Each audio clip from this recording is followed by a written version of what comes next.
Well, welcome back to the Faith Roots podcast, and we're continuing to look at Jesus and the Gospels. In fact, this is the proper start to our studies as we look at who Jesus is, about his life, his death, and his resurrection, based primarily but not exclusively on Luke's account. There are four Gospels in the New Testament: Matthew, Mark, Luke, and John. And Luke is the third of what is often referred to as the Synoptic Gospels. What that means is that those three Gospels, Matthew, Mark, and Luke, seem to have a relationship which encourages us to read them together. Now, we're going to talk about that a bit more as we go on. John seems to be a little bit different from the others. Looks like it's written a bit later, looks like it's more reflective, more theological. It includes things that the other Gospels don't include, but also doesn't go over the ground and repeat what they've already said. But I thought that the best way to kick things off would be to look at Luke chapter 1, those first four verses, and to just step through them, start to see what is going on there. So if you've got a Bible, why don't you open it, or if you're able to pick up from Bible Gateway online, you can view Luke chapter 1, verse 1 to 4. I'm going to be reading here from the New Living Translation today. I'm not necessarily going to always use that, but that's the Bible version that I had to hand. And it says this: "Many people have set out to write accounts about the events that have been fulfilled among us. They used the eyewitness reports circulating among us from the early disciples. Having carefully investigated everything from the beginning, I also have decided to write an accurate account for you, most honourable Theophilus, so you can be certain of the truth of everything you were taught." Now, the first thing we want to pick up on is this, that there's a number of people that are putting together accounts describing events that are important, events that, quote, have been fulfilled among us. Notice the language there suggests that whilst Luke will talk about them relying on the first disciples' eyewitness reports, this doesn't give us the impression that Luke or any of the others that are writing things down are removed by a significant chunk of history from the events. If they've been fulfilled amongst them, that suggests that this is recent. And that's important because liberal scholarship in the 19th and 20th century tended to argue that the gospel accounts that we have, Matthew through to John, were written at least 100, possibly 150, 200 years after Jesus. And if that's the case, if they relied on scraps of evidence, on things that the people had remembered and passed on orally, or on different sources of quotes from Jesus, then that meant two things. First of all, it meant that these people writing at a later date were more likely to have shaped their Gospels based on the issues that the church was experiencing in their day. So when we read the Gospels, if that is true, we can't be sure that things really happened and that Jesus really said the things that Matthew, Mark, and Luke and John claim that he said, because it's possible that these people were putting words into his mouth to fulfill their own purposes.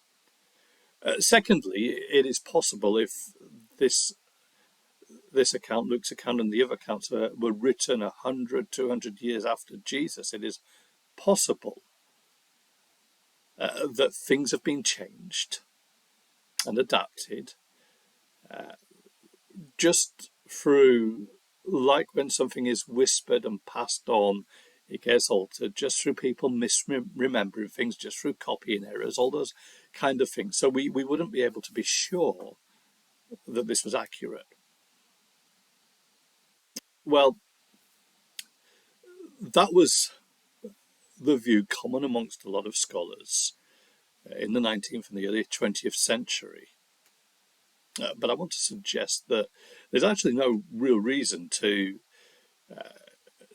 take that view. In fact, the evidence that we do have pushes us towards treating the Gospels as what they claim to be, accounts written either by eyewitnesses or based on eyewitnesses who are directly known by the authors and written within the lifetime of those eyewitnesses.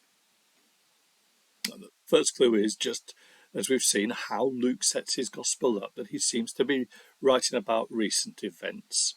But secondly, there are clues in the Gospels as well, or in the wider New Testament literature. So one strong example is this. In AD 70, the temple and the city of Jerusalem were destroyed.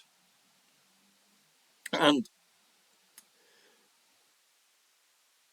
that would have still been in the lifetime of potential eyewitnesses.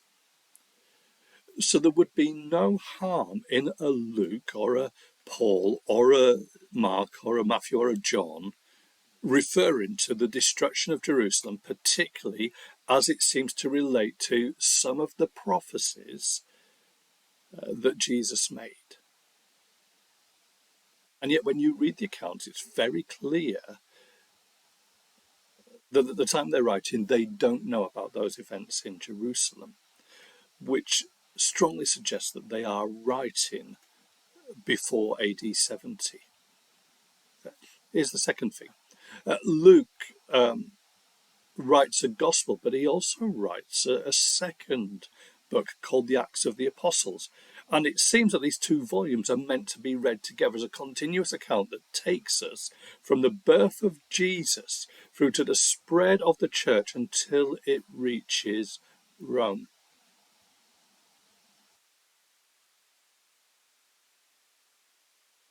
Now, here's the fascinating thing. Luke's account of the spread of the church seems to chop off before the story reaches a neat conclusion. You would expect it to finish with the death of the Apostle Paul, with his ministry complete. You would expect it possibly to even mention the deaths of some of the other key leaders, James, the elder, brother of Jesus, and Peter. But it doesn't. You've got this sense that it is cut off mid-action. And it seems to be reporting on events around about the mid-60s. And again, that points us to the conclusion that Luke's account cuts off then because that's when it was written.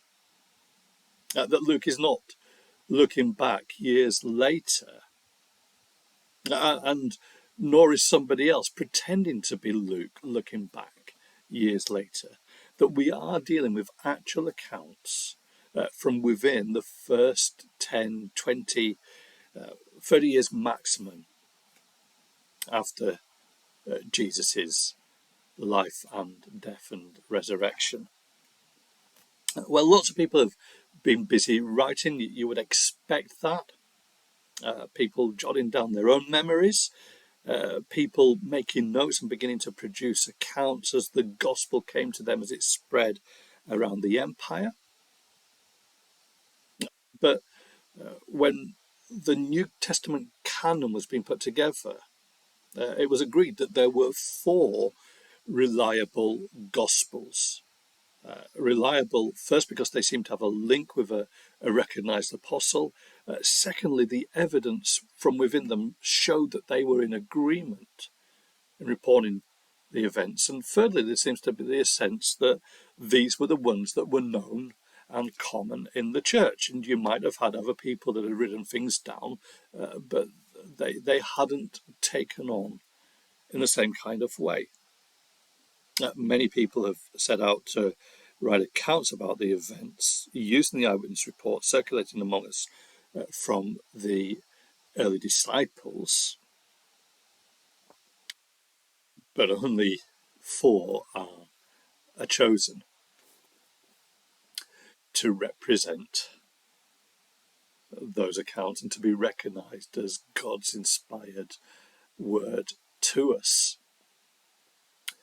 Now, again, those people that have argued that the Gospels were cobbled together centuries later, that they're not reliable, tend to assume that those Gospel writers relied on some written sources as well as some oral memories passed down.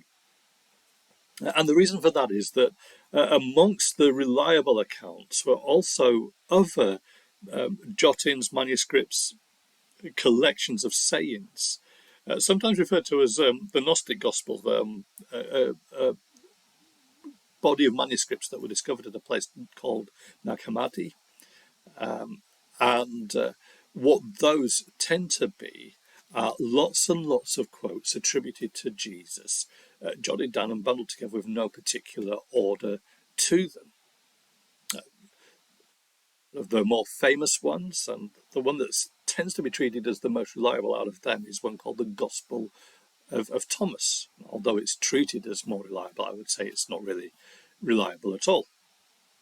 But the assumption there seems to be that what people would have done is started with quotes, with sayings, that they would have respected Jesus as a teacher, but then begun to add narrative in to kind of fill out, to pad out the account, and to allow a tradition, a mythology to grow around Jesus about his miracles, about his deeds. But again, I don't think there's any particular reason to assume that. First, because that's just not how we tend to behave. That we are as much interested in what people do as what they say and what they think.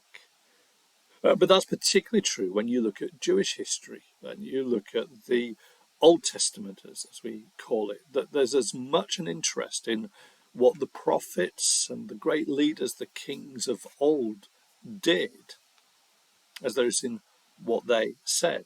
In fact, arguably, Jewish religious culture was more interested in what you did and the symbolism of it than what you said. So all this is just a way of keeping coming back to the point that the evidence pushes us towards accepting Matthew, Mark, Luke, and John as reliable accounts from the very early church, written within the lifetime of their eyewitnesses that saw and heard and met with Jesus. And so Luke says they used the eyewitness reports from the early disciples, from the very first disciples. And he says that he as well has carefully investigated everything from the beginning and decided to write an account. The New Living Translation refers to it as an accurate account, and some translations refer to it as an orderly account. That's probably a better wording, but at the same time we can then be under the impression that that means that it's written in chronological order. In fact, what we see is that the gospel writers don't order the material by chronology, but rather they order it around the point and the purpose of their gospels. Luke says that the purpose of his gospel is to help his readers represented by this guy called Theophilus, whose name literally means one who loves God. That might be a pseudonym, it might be a nickname for someone receiving it, or it may just happen to have been their actual name. And Theophilus was probably the person who sponsored the gospel, who funded it, who enabled it to go out to other people. But he's also a genuine inquirer, someone who wants to know about Jesus himself. So Luke seeks to order and structure an account in order to demonstrate the reliability of all that Theophilus has heard, by implication all that you and I have heard about Jesus, to provide an apologetic, a reason, an account that demonstrates that what we've heard about Jesus is true, both factually true, that these things really did happen, but also true in that we can rely on these events. We can rely on these words because not only did they happen, but the claims based on them are true as well, that it really is possible to have saving faith in God through Jesus Christ. And we'll be finding out more about what that saving faith looks like as we go through the gospel. Just one further thing to say here about how that account then comes together. Luke says that he's relying on other sources, just as others have, on eyewitnesses. Matthew and Mark and John all seem to be eyewitnesses themselves. Matthew would have been one of the 12 disciples, John too. Mark seems to have been one of the early companions, though not part of that group of 12. But we see as we look at the accounts that they relate together in a way that suggests that they are working from the same sources. Particularly when you read Matthew, Mark and Luke, the synoptic gospels designed to be read together. As we read them, we discover that there are so many similarities that suggest that they're too similar simply for that to be because of chance, or even because they're reporting on the same things, that the text is close enough, but also different enough to suggest that they haven't just been copied from the same source. So they're similar but different. And we'll give examples as we go through. There seem to be moments when Matthew and Luke seem to simply import and make use of what Mark has said. And there seem to be times when Matthew and Luke are doing the same with another source, another account, but they're just drawing it in and retelling it, sometimes with minor alterations. But also there is material that Matthew and Mark choose to include which is unique to them. There's been all sorts of discussion through the ages about that, particularly in the last 200 years. People creating hypotheses about how many sources they were relying on, and whether there is an unknown source, an undiscovered source that we can one day go and find of quotes, often referred to as Q. I'm not sure if this thing called Q exists, whether there's another mysterious gospel out there. I'm skeptical about the possibility of that, but I think it's clear from Luke that yes, the gospel writers were relying on other sources, but also that they relied on each other. And there should be no surprise there, no mystery, no reason for suspicion there, that as Luke wrote, he was going to consult Matthew and Mark, and not just pick up their gospel accounts and read them, but when he met with them, he would have talked with them and interacted with them as well. But what that means is this, that as we read the Gospels, we start to realize that they've been written and edited and structured, each in a slightly different way, with similarities but also with differences, because each Gospel writer has a slightly different audience in mind, And sometimes that means that they will have a slightly different priority in terms of the message that they are communicating. For example, Matthew seems to be writing specifically for a Jewish audience, whereas Mark and Luke seem to have a more Gentile Greek audience in mind. And as we look at the Gospels, we'll see how some of those things work through in the text.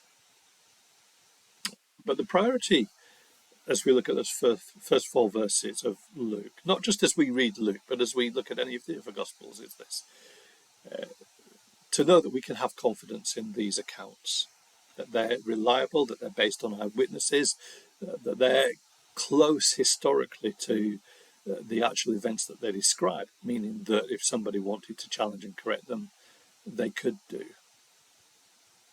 But again, just to emphasize, not only can we rely on what they claim about the facts, but we can also rely on what they claim about the message. That as we read the Gospels, our confidence in who Jesus is and what he has done for us should grow.